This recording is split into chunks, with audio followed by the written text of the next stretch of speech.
We're by PLCT.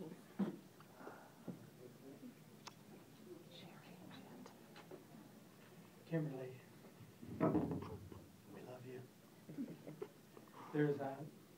It's hard to think of being at Northridge without thinking about you. It's going to be a tough for us to adjust, but we'll do it, knowing that you're still around, and we'll see you from time to time. We have a theme that I think is appropriate for you. Of course, play games. That's brilliant. Really 5 things. Okay.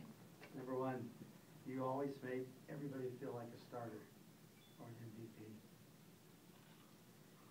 Number 2, you played incredible defense for us. All the things you buffeted that we didn't even know about. I'm sure there are parent calls, district things that you filtered for, and you played incredible defense. We were never blindsided with you out there. Number 3, as long as we've known you, you have never settled for a layup. They were all slam dunks. Number 4, you got that great buzzer beater in with the iPad 2.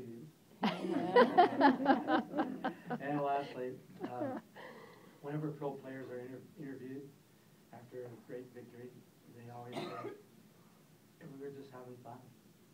And that's what you do for us. We have fun. That's why we're successful. Because of you. Sweet.